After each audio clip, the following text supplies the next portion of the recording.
Buenas tardes a todos los presentes. Quiero darles la bienvenida a este conversatorio sobre la litigación oral, la comunicación y persuasión organizado para el día de hoy. Me presento, mi nombre es Karen Riquelme Gómez, soy licenciada, coordinadora del proyecto de litigación de la Facultad de Derecho de la Universidad Católica de Chile, dirigido por el profesor Rodrigo Azócar Simonet, que se inserta dentro del programa Reformas a la Justicia de la misma universidad. Quiero darles la bienvenida a todos los presentes a este nuevo conversatorio que forma parte del ciclo de conversación sobre la litigación oral. Este es un ciclo que estamos realizando todos los tercer miércoles de cada mes, y en este mes vamos a abordar el tema de la litigación, la comunicación y la persuasión. Realmente estamos contentos con la recepción que han tenido estos conversatorios, porque hoy en día tenemos a más de 200 personas inscritas, interesadas en conocer sobre estos temas, en participar en esta actividad, lo que solamente refuerza la importancia de seguir continuando organizando estas actividades y el compromiso que tiene la universidad con la sociedad. Así es que decidimos organizar este conversatorio con el fin de fomentar estas actividades, fomentar estos temas, aparte de ir organizando a lo largo del año distintos cursos relativos a la litigación oral, que muchos me imagino, de ustedes han participado en estos, incluido entre ellos el diplomado de especialización en juicios orales y técnicas de litigación que abordan estas temáticas. De todas maneras, aprovecho de además dejarlos invitados al próximo curso a realizarse en el mes de agosto. El título del curso es Alegatos ante tribunales orales y tribunales superiores de justicia. Este se va a realizar entre el 10 al 26 de agosto en una modalidad de metodología que permite la práctica, la ejercitación, la simulación de estos temas. Así que los dejo más que invitados a conocer de esas instancias educativas y participar de ellas. Así es que cualquier cosa le vamos a ir comentando por el chat de Zoom sobre aquello. Cualquiera que nos quiera escribir también nos comenta a través del chat. Hemos querido, como les decía, organizar esta actividad con el fin de profundizar en las técnicas de litigación, sobre la base de que hoy en día a los abogados se les exige, además de conocer el conocimiento sustantivo y procesal de la norma, también un conocimiento de las habilidades y destrezas relativas a la litigación. Hoy sabemos que los procesos son cada vez más orales, como hay cada vez procesos más orales. Este rol que tienen los abogados de desarrollar esta habilidad de la litigación es algo que en el fondo, en el contexto, se nos está exigiendo, y con el fin de poder ir perfeccionalizando eso, como ir perfeccionándonos en esa habilidad.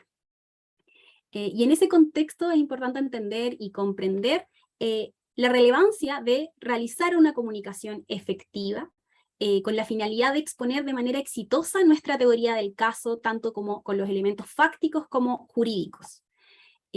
Así es que por eso hemos invitado también a dos profesores de la universidad, universitarios a eso hoy. Una es Claudia Labarca, de la Universidad Católica de Chile. Ella es periodista de la Pontificia Universidad Católica de Chile, profesora asociada de la Facultad de Comunicaciones de la misma universidad, con PhD en la Universidad de Durham en el Reino Unido, es máster en Dirección de Comunicaciones de la Universidad Autónoma de Barcelona. Actualmente se desempeña como secretaria académica Instituto de la Facultad de Comunicaciones e Instituto de Éticas Aplicadas, y es profesora de pregrado y posgrado de la misma facultad. Así es que agradecemos, profesora, por su participación en este conversatorio, por el tiempo de estar ya hasta ahora tomando esta actividad, y también agradecemos porque a cargo de los comentarios, en este caso, va a estar el profesor Daniel González Stey. Él es abogado y magíster en Derechos Humanos y Sistemas Penales Internacionales de la Universidad de Buenos Aires. Él es profesor adjunto de la Universidad de Buenos Aires y de la Universidad Nacional de Lomas de Zamora, donde dicta también el curso Destrezas de Litigación Oral en la Práctica Profesional. Así es que a ambos profesores les agradecemos su tiempo, su participación, sus ganas de poder estar con nosotros hoy en día. Desde ya les comento, la profesora Claudia Labarca va a abordar este tema desde el relativo a la comunicación, y el profesor Daniel va a estar a cargo de aterrizar esta misma metodología, pero al aspecto legal, al aspecto de la litigación, al aspecto más bien jurídico. Como ya saben, varios de ustedes ya han participado a través de estos conversatorios, vamos a tener la misma estructura, a través de un diálogo, la profesora Claudia y el profesor Daniel van a ir exponiendo estos temas a través de una conversación, con el fin de que también en una segunda parte también puedan ir como público, ir dejando sus preguntas a través del chat, que van a poder ser preguntas al azar, también respondidas en vivo a través de este conversatorio, así es que si tienen alguna pregunta no se olviden de dejarlas a través del chat. Desde ya les dejo la palabra al profesor Daniel, a la profesora Claudia, para que puedan comenzar con esto, y muchas gracias por su participación. Muchas gracias, Karen. Muchas gracias a todos y a todas por estar presentes en este conversatorio. Les cuento un poco cómo lo vamos a organizar.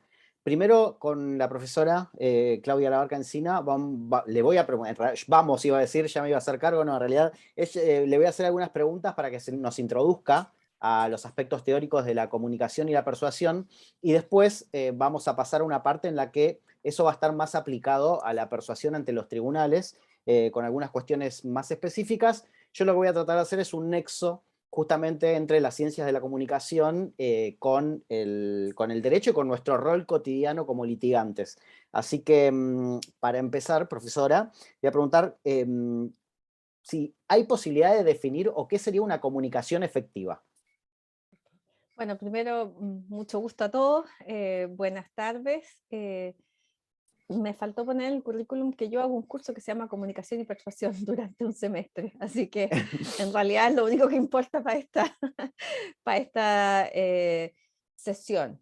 Y nada, gracias por la invitación a este conversatorio. Comunicación efectiva tiene que ver básicamente con conseguir los objetivos que tú te delineaste al determinar esa comunicación, punto.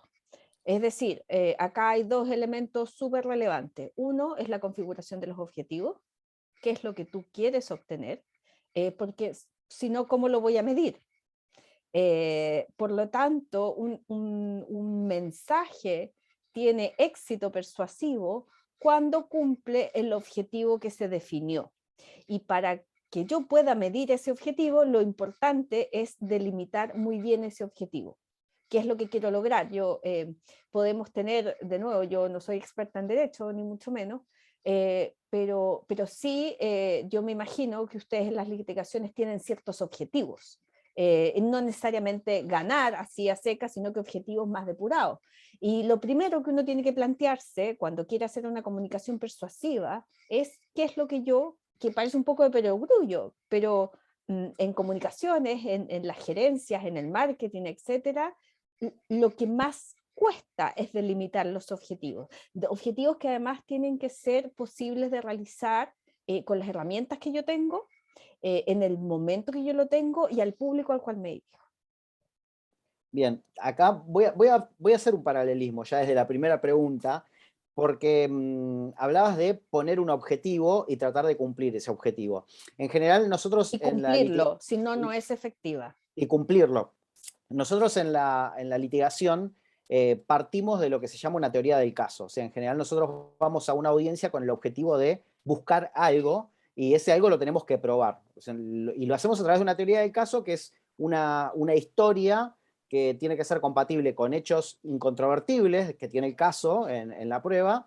Además tiene que ser compatible con las normas aplicables a ese caso y con las pruebas que tenemos disponibles para justamente poder probar esa teoría del caso, ¿no? Valga la redundancia.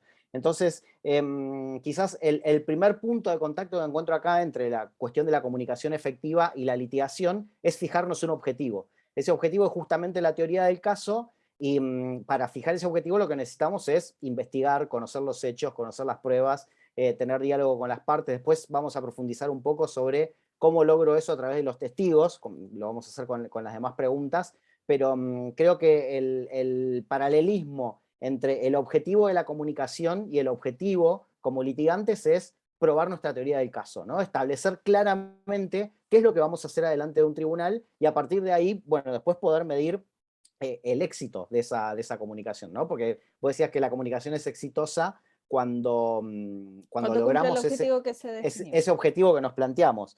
Ahora, ¿se pueden establecer elementos esenciales para que esa comunicación sea exitosa? ¿Qué es lo que tenemos que tener en cuenta y lo amplío un poco, la pregunta, o sea, ¿hay alguna forma de darme cuenta si la comunicación está siendo exitosa?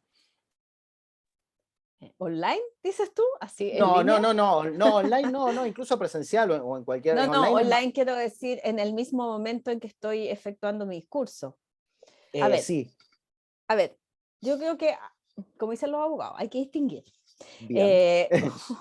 Lo primero que hay que distinguir es la estructura del discurso. ¿Cómo yo voy a estructurar mi relato? Tú hacías hincapié en el tema de que estás contando una historia. Todos los relatos son historias. Hay una, donde hay un bueno, hay un malo, hay un villano, hay una damisela estresada, ¿cómo se dice? En inglés se dice damsel in distress, que necesita ser rescatada, da lo mismo. Hay toda una línea de estudio que se llama storytelling.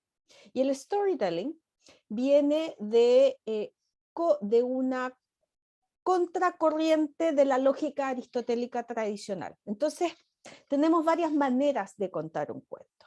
Si nos guiamos por la estructura clásica aristotélica, porque todos deben saber que Aristóteles nos persigue en cualquiera de las áreas que uno quiera meterse, si uno persigue la estructura aristotélica de la construcción de un discurso, empieza exactamente donde dijiste tú, en la investigación, la inventio, que se llama. En esa investigación, yo tengo que recabar la mayor cantidad de datos. Luego viene una segunda parte, que es la estructura del discurso, la disposición. Es como si yo fuera un arquitecto, primero tengo que tener todos los datos y después tengo que estructurar el edificio. Después de esa disposición, viene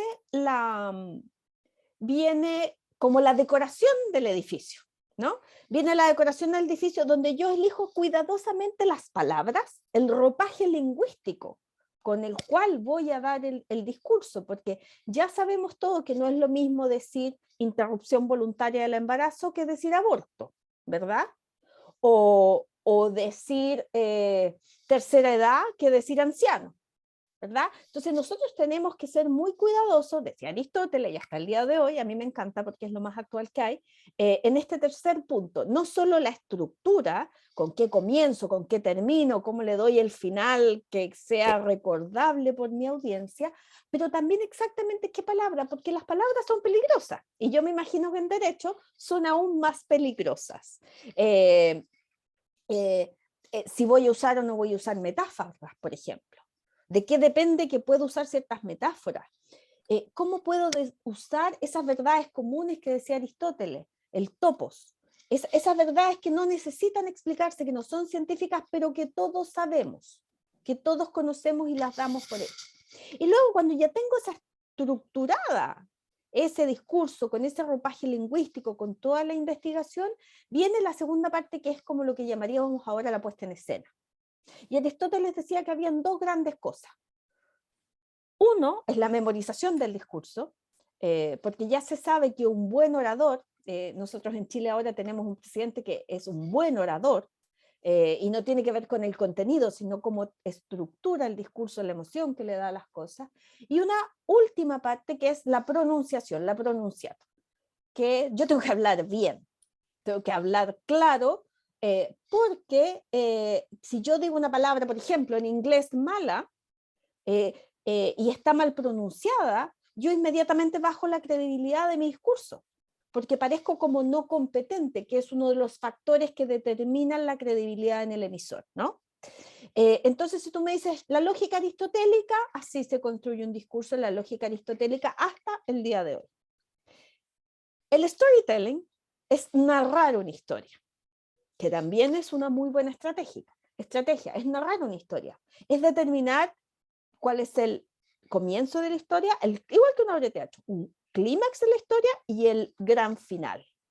Y en esa historia tiene que haber una trama compleja, ojalá simple, o a lo mejor es compleja, pero ojalá lo más simple posible para que la audiencia lo entienda, pero tiene que haber un bueno, un malo, un coayudante de que la historia siga, etc. Entonces yo te diría que esos son los dos grandes caminos.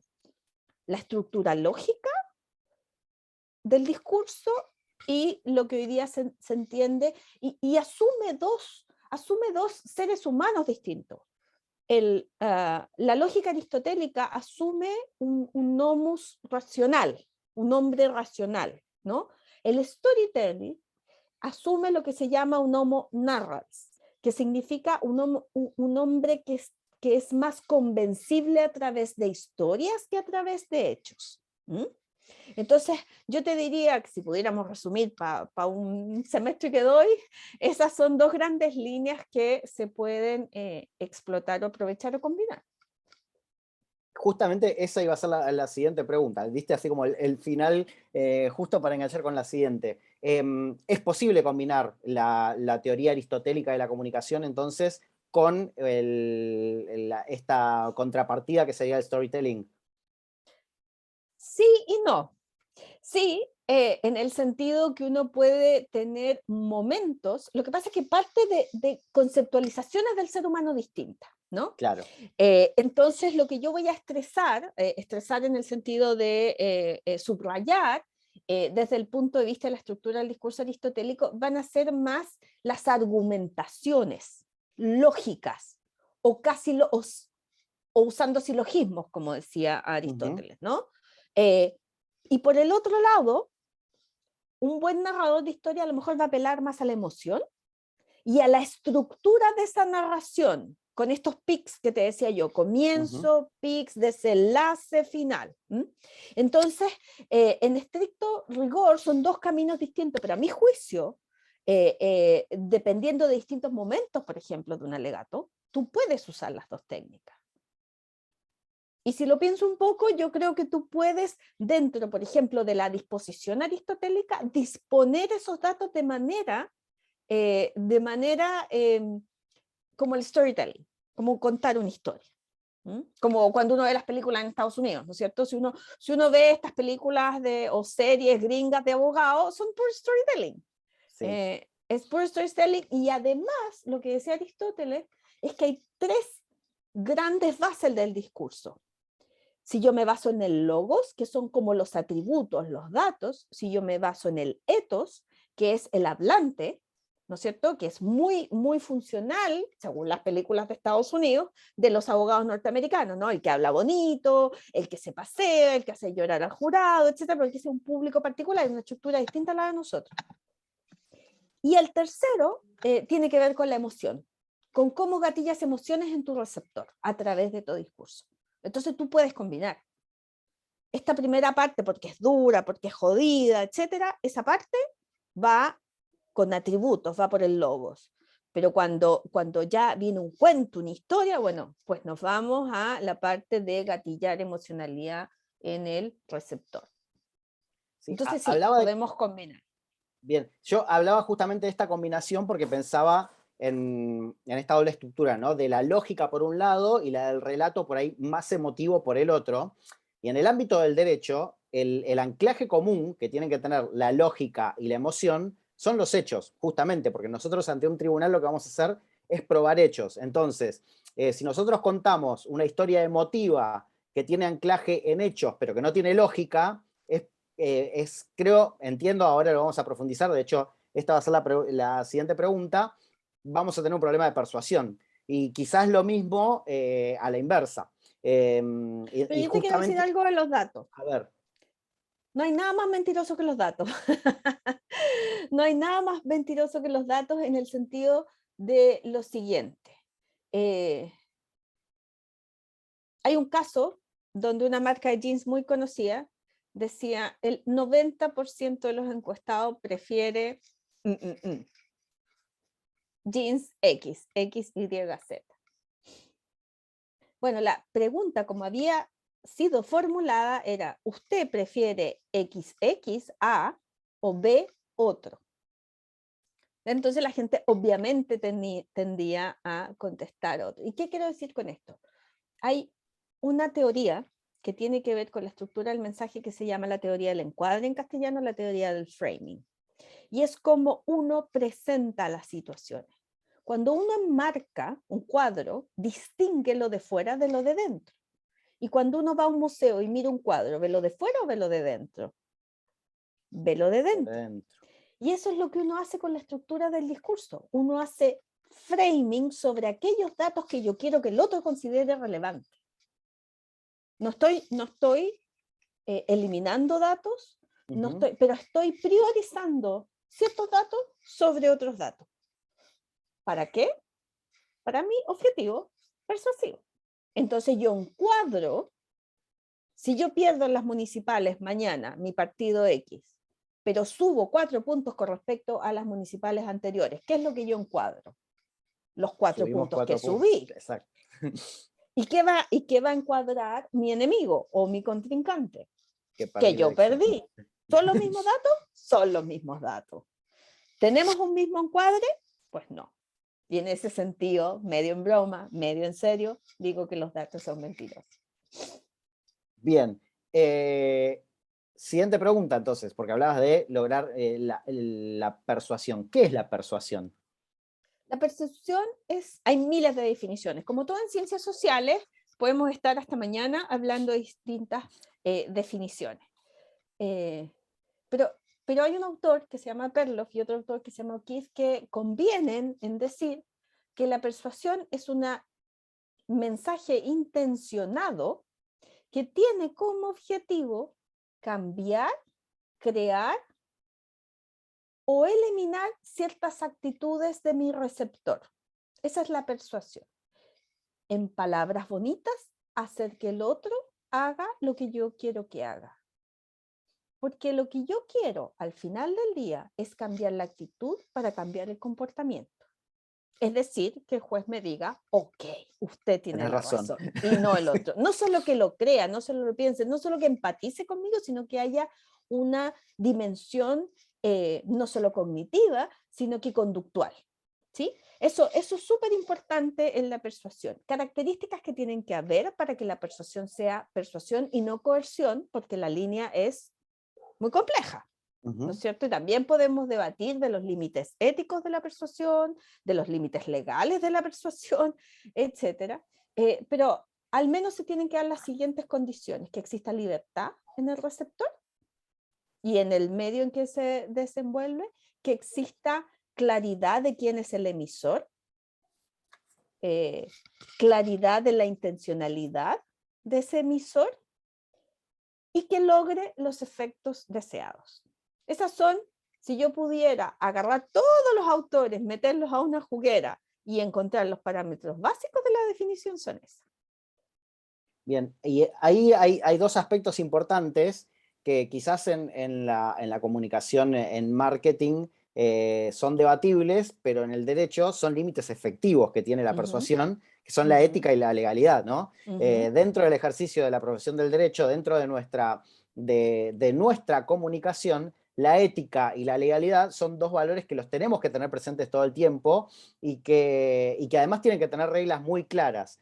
En Argentina, por ejemplo, estamos tratando de desarrollar bastante lo que es la ética en la litigación, sobre todo porque tenemos incorporado el juicio por jurados y hemos tenido problemas con esto, qué es lo que se puede y no se le puede decir a un jurado. Y bueno, ni hablar la legalidad, o sea, lo que hacemos adelante de un tribunal no puede ser ilegal, yo no puedo hacer algo que vaya en contra de las normas. Entonces, quizás en el marco de nuestra actividad como abogados, ese límite necesita estar más claro, y en otros ámbitos de la comunicación, como puede ser la publicidad, el marketing, puede generar un debate. También hay muchos debates y hay muchas demandas de derechos del consumidor, etc. Claro, pero por ahí entran en debate. Nosotros necesitamos tener esa cancha marcada porque nos puede implicar perder la matrícula, alguna violación de ética adelante de un tribunal o ni hablar una violación de la ley adelante de un tribunal. Entonces, es importante y es un mensaje que en los cursos nosotros de litigación tratamos de dar, que poner la ética y la legalidad como norte dentro de la litigación, porque también hacen a nuestra credibilidad. Pues si yo litigo cotidianamente adelante del mismo tribunal y el tribunal ya sabe que yo soy, acá en Argentina decimos chicanero, que juego todo el tiempo con los bordes de la ética y la legalidad, empiezo a perder credibilidad con eso, entiendo, y por lo tanto empiezo a perder persuasión. Y eso es poco estratégico. Es muy poco estratégico, Daniel, porque uno como profesional, seas abogado, seas lo que sea, eres una marca también. Y como esa marca, y volvemos a Aristóteles, tú tienes tu capital reputacional, que también está súper estudiado, es súper relevante en la persuasión. Cuando tú tienes un emisor con una credibilidad media o baja, es mucho más improbable que se alcancen ciertos efectos persuasivos, aun cuando esté diciendo lo mismo que otra persona. Entonces también es un tema, por supuesto que hay que seguir los límites legales y éticos, pero además es estratégico. Además es estratégico porque tú mismo te conviertes en parte de ese mensaje persuasivo como abogado frente a un juez, por ejemplo, o a un público, o a un medio de comunicación, porque esto también está todo mediatizado, ¿no? Ujú. Los abogados también entran en el tema de los medios de comunicación y de las redes sociales, donde también están día a día construyendo o deconstruyendo su marca que afecta finalmente el contenido de su mensaje, el efecto persuasivo de ese mensaje y de su labor. Bien, y siguiendo un poco con la persuasión en esta parte introductoria, ¿se puede hablar de métodos de persuasión? ¿Existen métodos de persuasión preestablecidos? ¿Se estudian? ¿Se aplican? Así como tips.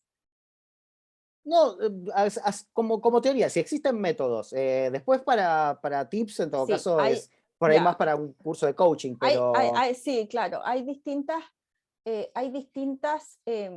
ver, la persuasión se estudia desde dos grandes perspectivas, desde el mensaje, la construcción del mensaje, la retórica, el storytelling, el framing, Ujú. etcétera, pero también desde el receptor, desde la psicología cognitiva. Y la psicología cognitiva viene desarrollando desde los años 50, después de la Segunda Guerra Mundial. La persuasión nace como estudio después de la Segunda Guerra Mundial, cuando científicos sociales se preguntan qué pasó en la Alemania nazi, donde tanta gente cayó bajo el influjo persuasivo. Paralelamente a eso, en los años 60 vienen muchas sectas que hacen cosas muy terribles y tienen grandes personas que los siguen, estos gurús así, donde hay suicidios masivos, etcétera, y de ahí viene el interés académico por estudiar científicamente la persuasión. Actualmente la persuasión se estudia mucho desde la neurociencia, para ver cómo ciertos em, impulsos o ciertas personas reaccionan de diferentes maneras frente a un mensaje. Yo diría que si tuviéramos que, hay muchas maneras, pero quizás una de las más que puede servir para esto que estamos conversando ahora es un modelo que se llama modelo de la elaboración probable y que determina que los receptores tienen dos grandes vías por las cuales elaboro la información. Aquella información compleja, densa, etcétera, se elabora por lo que se llama la ruta central, que es cuando tú elaboras el mensaje, lo contrastas con pensamientos, ideas previas, etcétera, y tú llegas a tu conclusión. Para que el mensaje camine por la ruta central, tiene que haber alta motivación, que es en el caso de los jueces, digamos, alta motivación y alta capacidad de comprensión. ¿Mm? Y la otra, que puede aplicarse más a estos jurados más ciudadanos, ¿no es cierto? Podría aplicarse, estoy pensando, es lo que se llama la ruta periférica, que la persona es persuadida, elabora poco el mensaje, ya sea porque tiene menos interés o tiene menos conocimiento, no tiene todas las herramientas para entender todo, y lo que hace esa persona es tomar atajos mentales, que son las heurísticas. ¿Mm? Entonces, la persona dice, bueno, a ver, si tú presentas, no sé, 52 informes de expertos muy renombrados acerca de algo, porque estás probando un punto con informes en derecho, por ejemplo, y entonces eso para la otra persona es una heurística, porque si 50 personajes universitarios con doctorado, etcétera, etcétera, le dieron la razón a A, entonces ¿por qué yo no? ¿Mm? Aun cuando yo no haya leído esos informes. Porque hay un tema de autoridad, una clave heurística de autoridad, que me hace que eso sea más persuasivo. Eso es una cosa. Y como tips, yo creo que lo más importante es conocer a tu audiencia. Es que eso es lo más importante. Por supuesto que los hechos, por supuesto que el mensaje, la estructura, pero si tú no sabes a quién le estás hablando, ¿cómo vas a estructurar ese mensaje de una manera más persuasiva? No es lo mismo hablarle a una persona joven, de izquierdas, de no sé qué, que hablarle a una, por mucho, siempre hay un sesgo, que es lo que tú me preguntabas off cámara. Sí. Siempre hay un sesgo, tanto del emisor como del receptor. Y hay que conocer esos sesgos. Bien. Y es importante el tema de los sesgos, bueno, que tienen que ver también con clases, con etnias, ¿no? Sobre todo en países Con socialización, multiculturales. con información. Sí. Bien. También me sirve lo que me decís para enganchar con el siguiente punto. Ya empezamos a profundizar un poco sobre cómo la comunicación y la persuasión se aplican al cotidiano de la litigación. Y vos hablabas de los distintos tipos de públicos, ¿no? El tema de conocer la audiencia. ¿Cómo hacemos para que estos conceptos sobre comunicación y persuasión los aplicamos para mantener la concentración en quien nos tiene que escuchar? Porque por ahí es bastante común en los tribunales, que yo creo que tiene que ver también con las formalidades y las estructuras de la litigación. Nosotros, particularmente acá en Argentina, estamos peleando bastante con eso y tratamos de hacerlo más descontracturado. El sistema de litigación, el juicio por jurados nos ayudó mucho a eso. Yo sé que en Chile es mucho más formal y mucho más estructurada, pero notamos por ahí que le estamos hablando a un tribunal, a un juez o una jueza, y empiezan a mirar el celular o se ponen a hablar con algún secretario. Entonces, hay formas de lograr que la comunicación sea persuasiva, pero además que mantenga la atención, porque digo, si no mantenemos la atención, es difícil persuadir, porque no nos están escuchando lo que estamos diciendo. Es que eso lo logras con la idea del storytelling. Lo volvemos a linkear con el principio, sí. O sea, Lo tener bien logras con la idea estructurado nuestro de discurso y narrar. imagínate ¿cuándo te acuerdas de las buenas historias? Cuando Mucho. te mantuviste. Una buena película, un buen libro. Una buena película, sí. Cuando te tenía los pelos de punta, Uh-huh. no sé, querías esperar, o cuando te leíste un buen libro, cuando ese capítulo siempre terminaba con algo futuro, pero que te decía un poquito, pero no que te decía todo, ¿no es cierto? Esos que te dan ganas de seguir leyendo. Claro, porque dice, pero, y entonces la Juanita no sabía lo que le esperaba. Quiero saber qué le pasó a la Juanita, ¿no? Entonces, yo creo que una cosa muy relevante es, como te decía yo, es quién cuenta la historia. Los énfasis, yo no soy experta en esto, Uh-huh. pero hay ciertos énfasis, hay cierta teatralidad, hay cierta, es la fuente, ¿no? Quien está emitiendo esa historia, quien está contando. Todos nos acordamos de algún profesor universitario que no se dormía y se sentaba al final, y otro que no se quería sentar al tiro porque estaba fascinada con ese carisma, con esa, y a lo mejor no estaba contando exactamente lo mismo. El punto es cómo lo cuento. Y ahí es donde yo creo que el storytelling es una herramienta súper útil. Cómo vas dejando ciertos suspensos, cómo vas dejando camino abierto, pero que retomas después, etcétera, sin que eso te desestructure la estructura argumentativa aristotélica, ¿no es cierto? Entonces ahí combinar eso es un arte. No hay, si no tendríamos inteligencia artificial haciendo esto. Es un arte que yo creo se gana con la práctica también y conociendo a la audiencia. O sea, si ya sabemos que ese señor juez es bueno para distraerse, bueno, levantemos la voz cada cierto tiempo.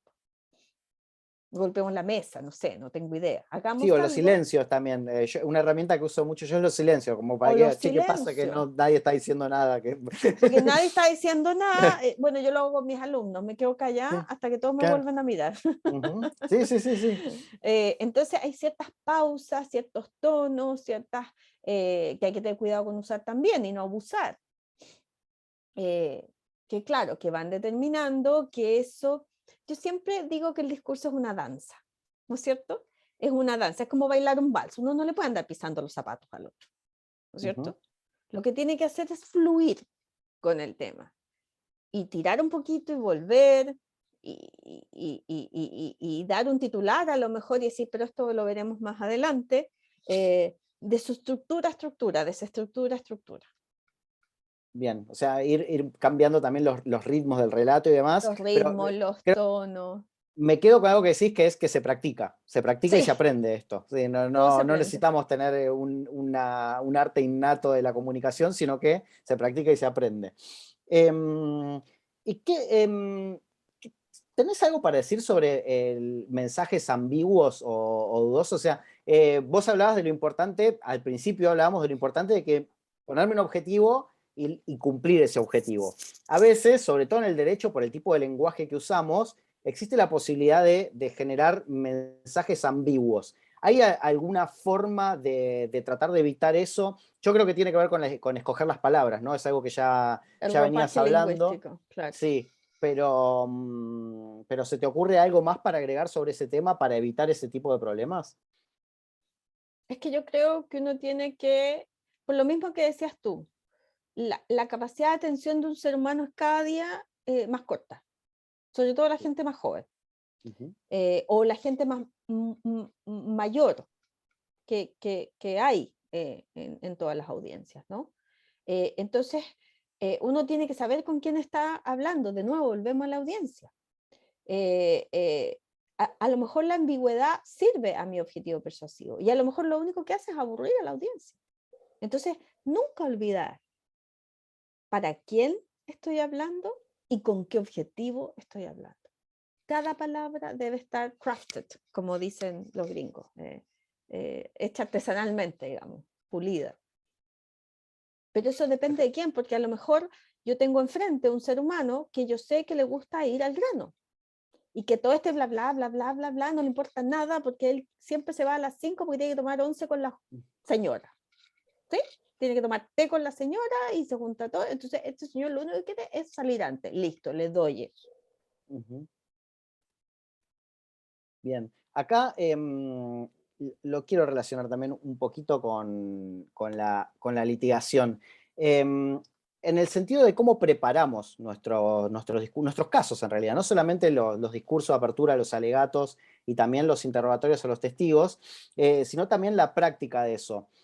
No sabría explicarlo científicamente, capaz que desde la comunicación hay alguna teoría sobre esa, pero tengo la sensación de que los seres humanos tenemos como una tendencia a creer que lo que estamos haciendo está bien.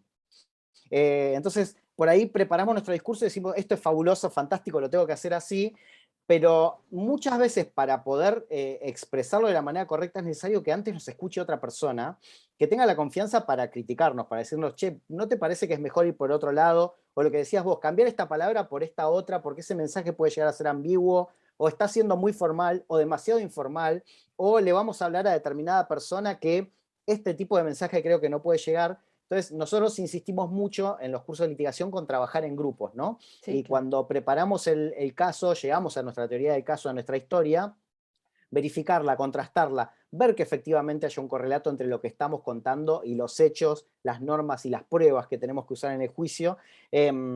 Y creo que esto que marcás vos, ¿no? La importancia de elegir la palabra, de preparar la narración, el orden, de generar el suspenso, no solamente hay que practicarlo, sino que hay que practicarlo en esto que decís vos, en esta danza con un otro, para encontrar nuestros defectos y para poder mejorar también nuestra capacidad de comunicar y de persuadir en la litigación, porque si nosotros lo tenemos practicado tenemos un problema menos.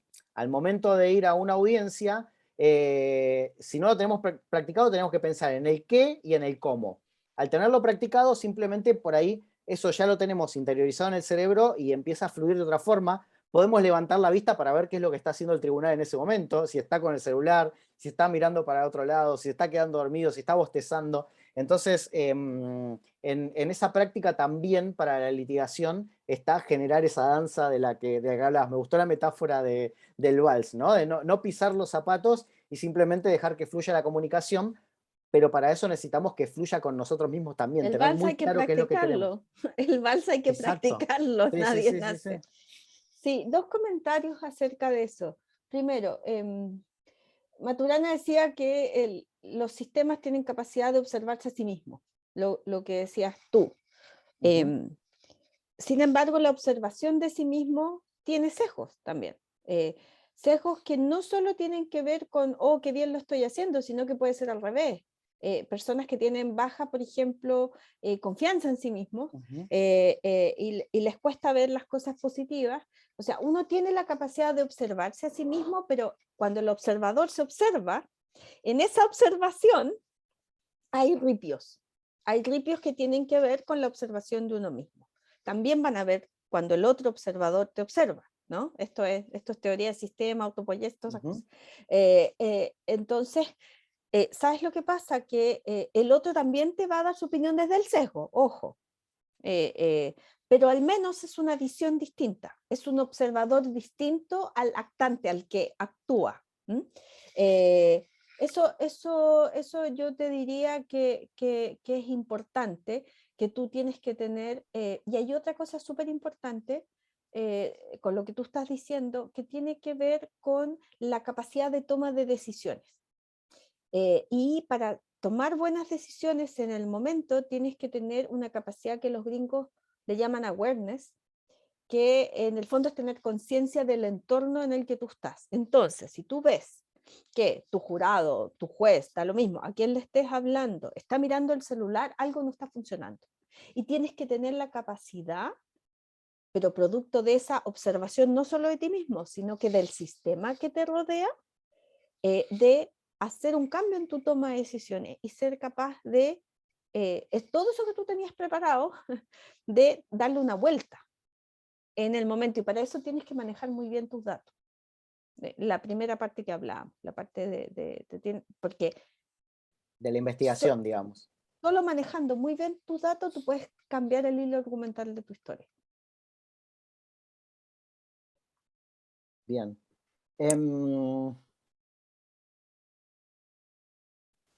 Bueno, acá estoy siguiendo un poco las preguntas que teníamos de ejercitar la comunicación oral exitosa. Acá justamente estamos hablando de ejercitar.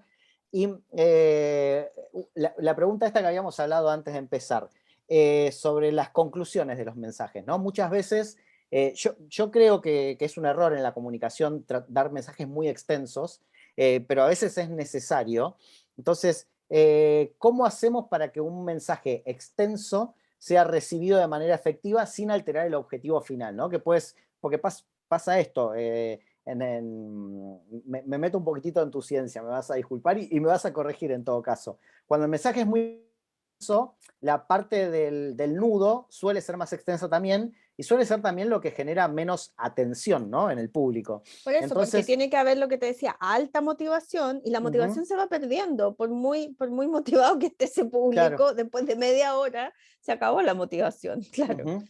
Entonces, ¿hay herramientas de comunicación para mejorar este circuito de comunicación en el que el mensaje extenso se entienda pese a su extensión? Y lograr nuestro objetivo de persuadir, en definitiva, ¿no? Sí, lo que pasa es que yo creo que siempre una argumentación tiene que tener un hilo principal y volver a retomar ese hilo y mantenerlo simple, dentro de lo posible simple.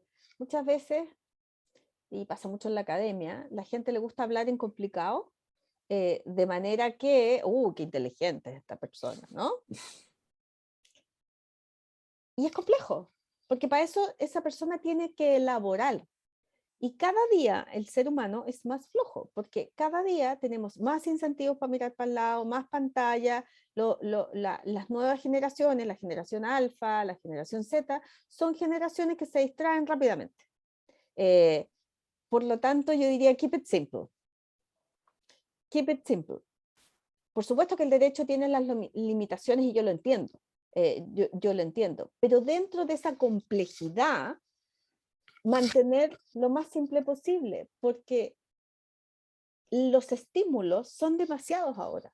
Tú tienes que pensar que cualquiera, ustedes que me están escuchando aquí, toda la mitad debe estar con el celular cuando yo me pongo aburrida.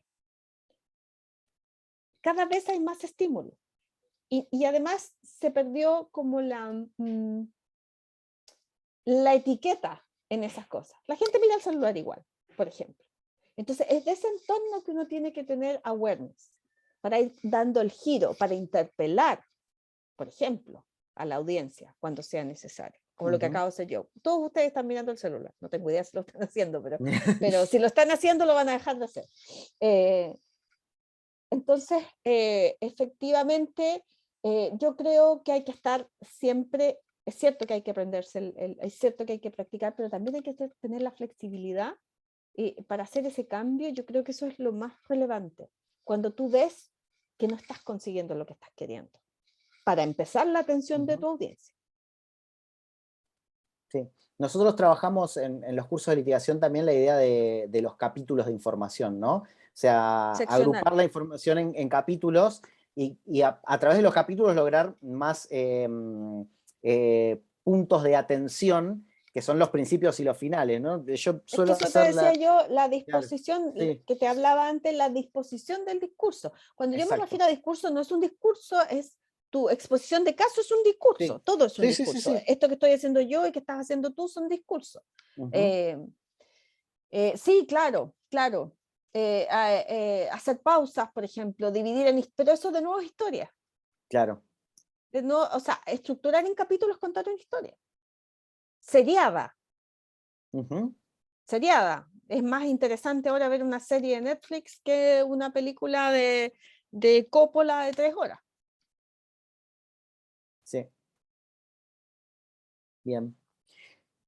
Ahora voy a, más o menos ya los temas los fuimos tocando, pero me voy a volver a meter un poquito con persuasión antes del cierre. Em, vos hablabas como de definiciones de persuasión. ¿Hay elementos principales o circunstancias que tenemos que tener en cuenta, que tenemos que tener presentes en cada método de persuasión, o sea, para poder hacer un discurso persuasivo? Capaz que esto también es más de tips que de teoría, ¿no? No, Pero pero fíjate que yo creo que acá podemos volver al tema de las verdades consensuadas. Las verdades consensuadas es un concepto que a mí me gusta mucho, porque la verdad científica es que 1 más 1 es 2, y no hay manera de rebatir ese punto. Sin embargo, en las sociedades tenemos ciertas verdades consensuadas. Hasta hace, no sé, 30 años atrás era una verdad consensuada que la mujer para ser feliz tenía que casarse y tener hijos. Era una verdad consensuada, nadie discutía ese tema. Por lo tanto, te referías a la mujer en ese contexto, en tu discurso, ¿no es cierto? En el discurso publicitario, en el discurso mediático, en el discurso de derecho, etcétera. La mujer no era sino, era además de ser, a lo mejor podía ser profesional, pero la maternidad, el hecho de ser una buena esposa, etcétera. Bueno, eso ahora es impensable.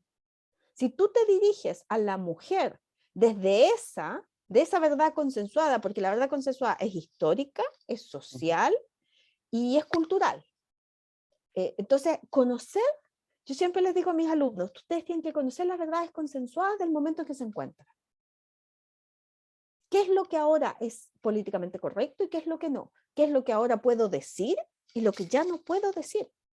Las personas que cuentan chistes, yo no sé cómo lo hacen. Porque antes el chiste, el humor, era en base a la burla de un defecto, a la burla de una condición, etc. Eso es impensado ahora, ¿verdad?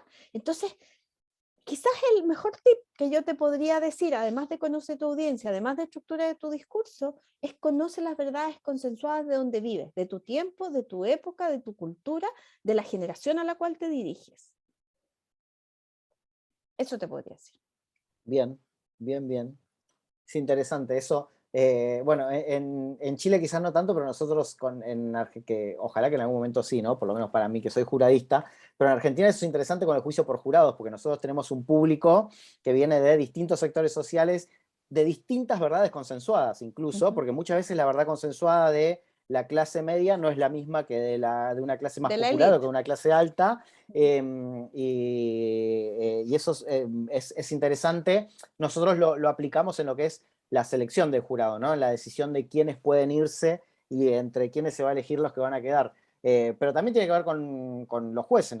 Yo estimo que en Chile funciona más o menos igual. Los jueces suelen ser de una clase social acomodada. Entonces, muy probablemente las verdades consensuadas sean distintas que las en mi caso, que soy defensor oficial penalista, de las personas que defiendo. porque hay una diferencia social tan alta que seguramente las verdades consensuadas sean distintas. Es un aspecto que me parece sumamente importante. Nos habían enviado algún pedido para que hablemos de derecho penal, y creo que esto es sumamente importante, ¿no? Conocer la audiencia, pero también conocer esas verdades consensuadas, que muchas veces las tenemos que romper, porque la realidad del caso que estamos defendiendo no se condice con esa verdad consensuada que tiene probablemente la persona que tiene que decidir sobre el caso. Entonces ahí vamos a tener que trabajar mucho sobre la persuasión también, para convencer para mostrar esa realidad primero, y después mostrar cómo esa realidad se aplica al caso. Me parece sumamente interesante este punto que dijiste sobre las verdades consensuadas.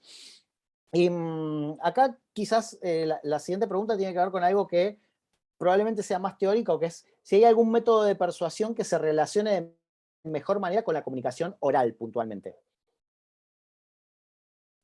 Sí, es lo que te decía yo de las heurísticas. Las heurísticas son súper relevantes, porque cuesta más mantener la atención en un juicio oral, por ejemplo, que en un texto escrito, porque el texto escrito puedo tomarme un café mientras lo estoy haciendo, o estoy haciendo otra cosa, etc. El uso de claves heurísticas que le hagan sentido al otro es algo que es súper útil, súper útil. Eh, eh, Cuando tú citas, si tú citas bien, también te da una idea de autoridad. Yo creo que aquí es súper importante la credibilidad de la fuente, es súper importante. Si esa fuente tiene autoridad, si esa fuente tiene bien la pronunciato, habla de corrido, decimos en Chile, porque hay gente que le cuesta hablar. Desafortunadamente, la fluidez en el lenguaje se relaciona con los niveles de conocimiento e inteligencia de las personas, que no tiene nada que ver. Porque yo puedo hablar fluidamente y estar hablando puras tonteras, digamos. Pero hay una correlación entre la percepción de conocimiento de esa fuente e inteligencia de esa fuente y la capacidad de esa fuente de la fluidez del mensaje. Es distinto, es muy difícil, acuérdense del fenómeno de la Gestalt, es muy difícil separar la forma del fondo, el contenido de la estructura. Se interrelacionan, van siempre de la mano. Entonces, un buen equilibrio entre la puesta en escena, los contenidos de ese mensaje, la estructuración de ese mensaje, que puede ser, como decías tú, con silencios en capítulos, con finales rimbombantes, etc. Todo eso es como hay que ponerlo en una juguera, pero siempre pensando en qué es lo que quiero lograr y quién me está escuchando. Bien. Y,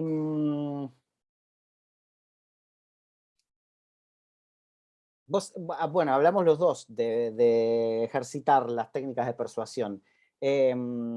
Además de lo que venimos diciendo, si te ocurre algo más que tiene que ver con el ejercicio con la práctica de la persuasión, las técnicas de persuasión, la narración también.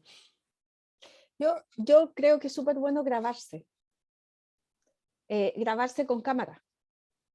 Grabarse con cámara porque es muy distinto observarse de este tercer observador. Cuando yo me grabo con cámara y me miro, aunque da un poco de pudor, por lo menos a mí siempre me ha dado pudor, cuando yo me miro me transformo en un tercer observador y puedo ver, no sé, cierta repetición de palabras que hago demasiado, ciertas muletillas, por ejemplo, yo sé que yo me tomo el pelo, yo lo sé, y me veo y me estoy tomando el pelo, pero a esta altura de la vida me da lo mismo. Pero a lo mejor eso puede desconcentrar al espectador. Entonces yo creo que hay que grabarse y escuchar el tono de voz. A ver, a lo mejor me pongo un poco nerviosa y hablo más rápido, ¿sí? Y no se me entendió lo que dije, o estoy repitiendo demasiado esta idea, o esta idea no quedó clara, porque cuando me miro, me convierto en un tercer observador. Dejo de ser yo misma el que me observo, sino que veo a otro. Y eso es súper buena práctica. Criticarse, digamos. Sí, yo lo hago, con todos mis alegatos los grabo y después los escucho. Vuelvo, de hecho, cuando salgo de un juicio, en el viaje a casa en el auto me pongo el alegato y lo escucho y me critico. Pero Me hay que cuento las veces verse. que digo, por ejemplo, que es Claro, una claro, muletilla que tengo yo. pero esa es la parte auditiva. Esto es en Sí, 3D.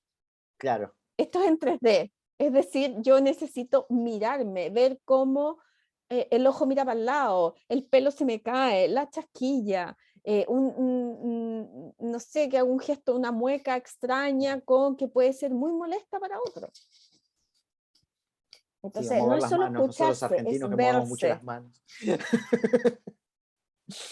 Bien, y ya para ir cerrando, porque se nos pasa el tiempo, te dejo abierto así si puedes dar algún consejo para la persuasión y para la comunicación. En Es general, que o si se te ocurre para abogados, abogadas.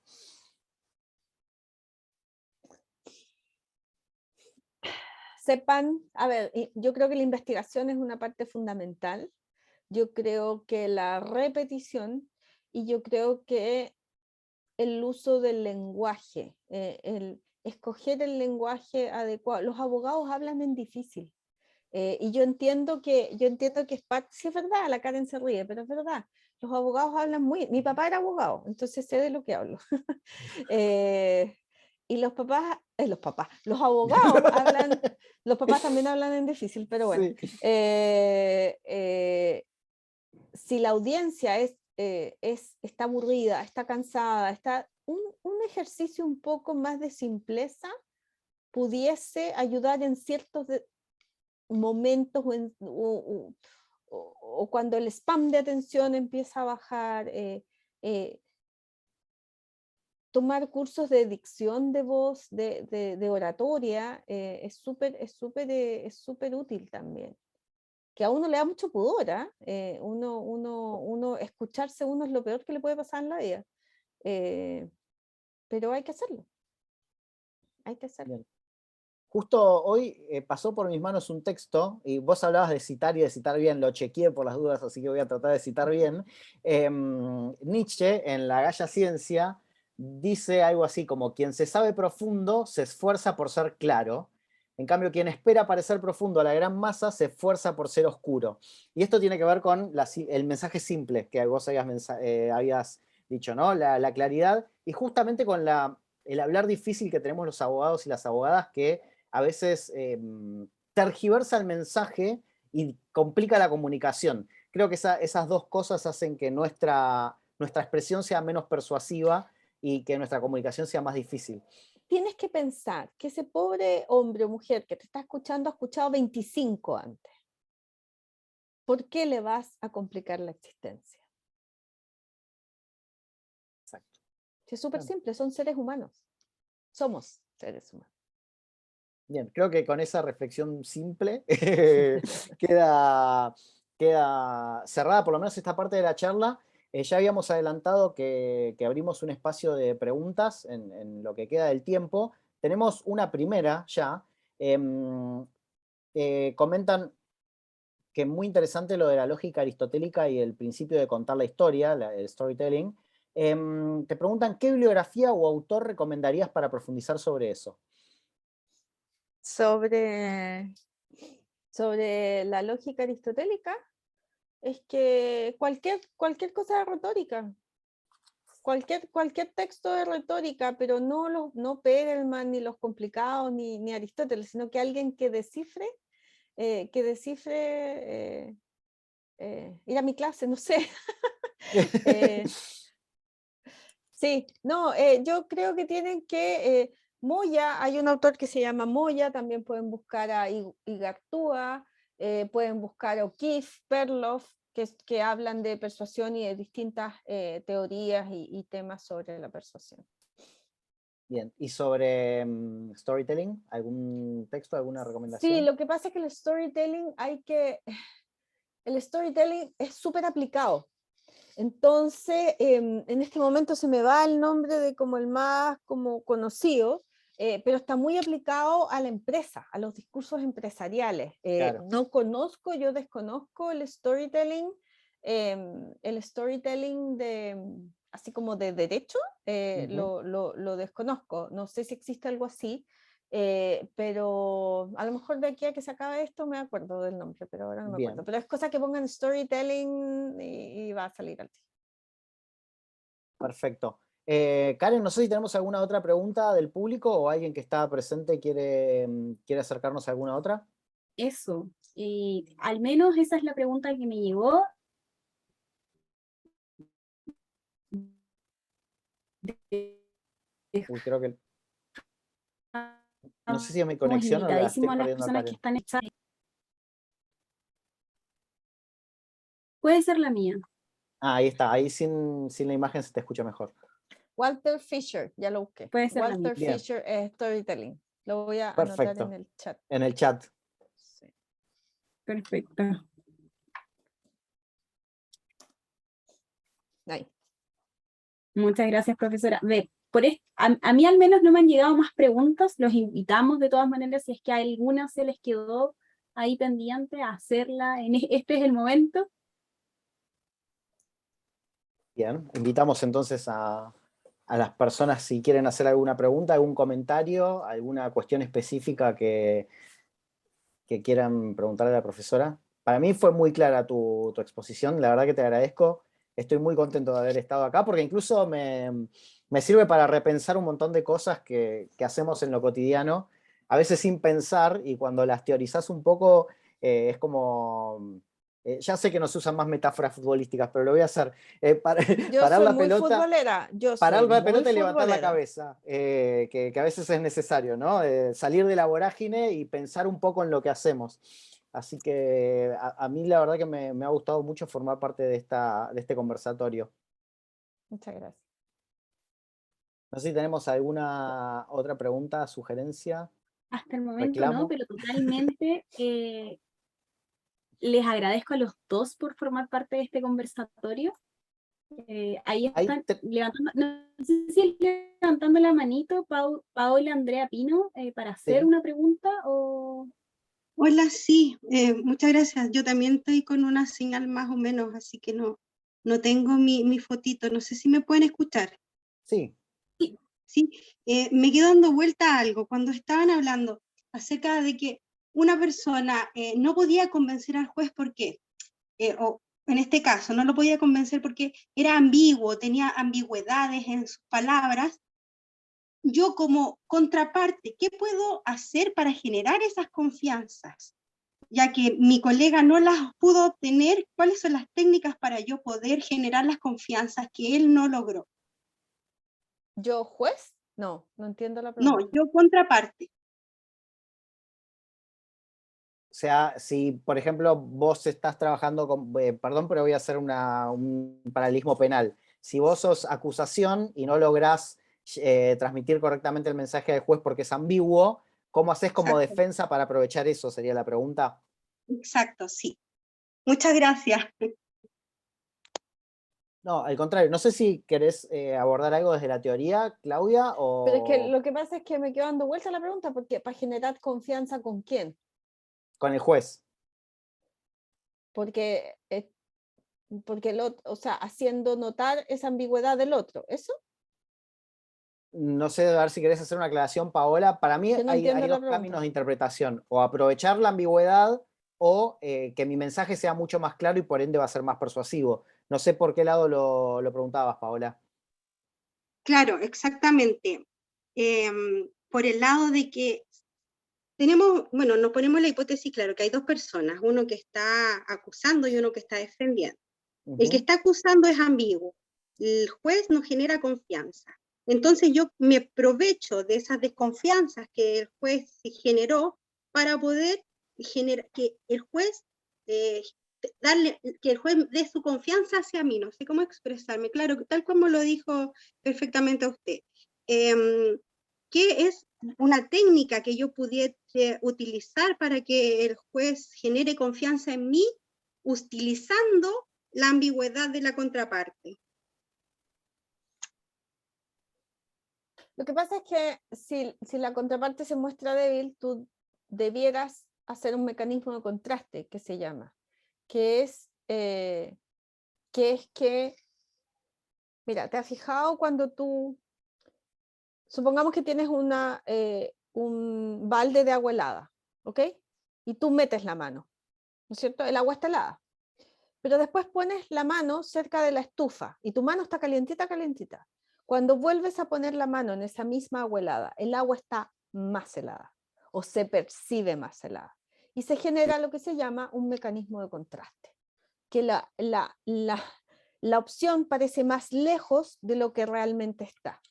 Entonces lo que tú tienes que generar es un mecanismo de contraste, es decir, de alguna manera desambiguar lo ambiguado y mostrar expertise en eso. Primero, demostrar que viste la debilidad del otro, y segundo, que tú no tienes esa debilidad. Y así, ante el ojo del otro, el agua parece más helada. ¿Me explico?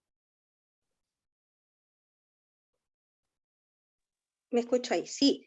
Pero hacer notar la debilidad del otro no es No, algo que me vaya a ir en contra a mí. depende. ¿Cómo estructuras eso? Éticamente lo digo. Depende. Claro. Depende. Estamos hablando demasiado en abstracto. Estas cosas se tienen Claro, que ver muy sí, casuísticamente. caso a caso. Sí, Exactamente. incluso desde la perspectiva de la litigación, va a depender de cómo tenés planteada vos tu teoría del caso. Porque dentro de tu teoría del caso, vos tenés que ver si esa ambigüedad o dualidad te afecta, la tenés que atacar. Si esa dualidad o ambigüedad no te afecta y vos podés sostener tu teoría tal como la venías preparando sin meterte en eso, probablemente ni tengas que hacer mención. En general, tenemos que también jugar con la inteligencia de quien nos escucha. Y quien nos escucha se va a dar cuenta de que el otro relato es ambiguo. Y si nuestro relato no tiene esa ambigüedad y no tiene ese problema, ya de por sí, al generar esa diferencia, entiendo que vamos a ser más persuasivos en nuestra exposición, nuestro relato, nuestro discurso, como dijo la profesora. Muchas gracias. Gracias, Nada. Paola. Ahí tenemos a alguien más que tiene la mano levantada, que no sé el nombre porque Se aparece llama en Galaxy Sí. AO3S. Sí, soy yo. Hola, buenas Galaxy tardes. Disculpe. AO3S, ¿cuál es tu pregunta? No, lo que pasa es que yo ya soy un poquito más antiguo, soy de la época del Atari, entonces usted comprenderá que para mí esto es un Tú poco, estás jugando pero muy Pong, interesante, estás jugando Pong, un poco más estás o menos, jugando Pong exactamente. ok, Claro, ya, y viendo ok, un Betamax. ok. Mira, Ya, no, ok. breve, mira, sí, interesante todo. Lo que pasa es que me llamó mucha la atención y me produjo ¿cómo se llama? Un interés cuando Claudia dijo que el abogado es una marca, es un producto en definitiva, ¿verdad? Todos. Entonces, me acordé de las técnicas de marketing, por ejemplo, cuando un tipo quiere vender un producto, quiere vender un servicio, usa la famosa antigua, ¿cómo se llama? Técnica AIDA, ¿no es cierto? Atención, interés, decisión, acción. Digamos, esa regla mnemotécnica, ¿la podemos aplicar también en la persuasión del abogado? Es que yo soy súper contraria a los tips. Ok. No los soporto. Porque, ¿sabes lo que pasa? Es que los tips sirven para cosas muy genéricas. Y obviamente tienes que atrapar la atención del otro. Desde los años 50, que la primera a ver, la persuasión pasa por un procesamiento de la información del otro, ¿verdad? El otro procesa la información ya sea de manera muy profunda o de manera muy superficial, como les contaba antes. Pero para poder procesar una información, lo primero que tengo que tener es que la información me llame la atención. Yo siempre le digo a los alumnos, ¿cómo llama una atención un cartel de Times Square? La calle, ¿no es cierto? La calle en Nueva York, donde está, o sea, ¿cómo? O Nanjing, que es en Shanghai, es una calle lo mismo, pero en chino. Entonces, claro, una de las cosas, pero claro, ¿cuán complejo es llamar la atención hoy en día, donde estamos saturados de información? Entonces, claro, yo puedo decir todos los acronismos que sean de llamar la atención y todo, pero eso es evidente. El punto es cómo llamas la atención de una persona sobreinformada, cansada probablemente. Yo no sé cómo es el sistema judicial en Argentina, pero acá el sistema judicial está muy complejizado, tienen mucho trabajo los jueces, mucho trabajo, están súper sobrecargados. ¿Cómo llama la atención de ese ser humano que lleva 10 horas escuchando en Zoom, porque ahora se hace mucho en Zoom, historias de distinta índole? Entonces, claro, no, por supuesto, es evidente. Yo estoy de acuerdo contigo, Galaxy A-O-3S, pero el punto es cómo lo logras en cada una de tus intervenciones. Claro, obvio que tienes que atraer la atención, pero ¿cómo? ¿Cómo? Ajá. Reflexionando con el entorno actual. Por eso Sí, te decía ok. yo, conoce a tu audiencia. Ese señor, ese juez, ¿cuántas horas lleva? ¿Desde cuándo que no se toma vacaciones? ¿A él Sí, le gusta tomar tecito a las 5? Porque si te toca el así es, juicio a las 4:50, ya el tipo va a estar mal genio, ¿o no? así es. Es un Claro, porque tiene distractor, hambre. Exacto, exacto. es un Entonces, todo eso, distractor, exactamente. entonces a lo mejor no es lo mismo hablarle al mismo señor a las 9 de la mañana, con el desayuno recién tomado, bien despierto, porque además es una morning person, y 10 para las 5 cuando lo único que quiere es irse a tu casa a tomar té. No sé, estoy inventando. Ok, me queda claro, Entonces, sí, gracias. de todas maneras, nunca supe tu nombre, Galaxy. Juan Carlos Araya. Juan Carlos Araya, ahora eres una persona. Juan Carlos Sí. Araya, claro, obviamente que sí, pero el punto es cómo. Ujú. ¿Cómo? Ok, gracias. Nada. Y ahí si me permiten, voy a hacer un agregado. Y yo creo que justamente una forma de distinguirse del resto, de llamar la atención, es romper esa estructura que tradicionalmente tiene la litigación y que heredamos de la Inquisición, ¿no? El tema de los formalismos, la invocación a su señoría, la parte técnica, la presentación individual. A mí, por ejemplo, hay algo que me aburre mucho en los discursos cuando empiezan en las formalidades, es al distinguido público presente, y empiezan a nombrar todas las autoridades que están, y para cuando empieza el discurso y lo que tienen que decir, ya no hay nadie que esté prestando atención porque se perdieron en toda esa enorme introducción de mencionar gente que tenían que mencionar para quedar bien.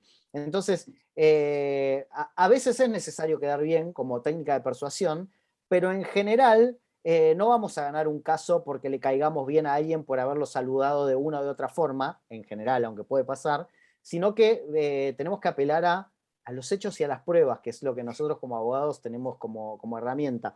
Y creo que a veces llegar directamente a eso, sobre todo en un contexto, como decía la profesora, de los jueces con mucho trabajo, muchas audiencias, ni hablar si son telemáticas, ir directo al grano puede ayudarnos a ser más persuasivos y a marcar una diferencia como marca y como mecanismo también de persuasión. Súper, muchas gracias, profesores, por esta exposición. La verdad es que estos temas se habían un poco tocado en los conversatorios anteriores, este cansancio mismo de el Poder Judicial, de los tribunales. Al final uno habla del Poder Judicial, pero detrás de todo somos personas los que están detrás. Entonces hay que tener muy en cuenta esto.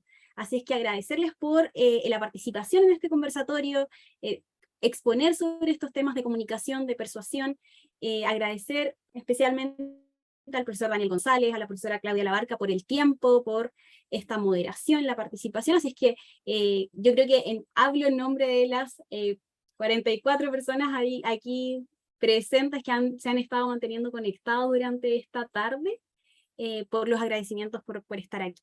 Así es que buenas noches a todos, los dejamos invitados también si es que llegaron tarde a este conversatorio, va a quedar disponible en el canal de YouTube de la Facultad de Derecho UC para su visualización, y también los dejamos a todos invitados a seguir las actividades del proyecto de litigación, a los futuros conversatorios, que iremos como contactándolos a través del newsletter del proyecto de litigación que vamos editando mensualmente.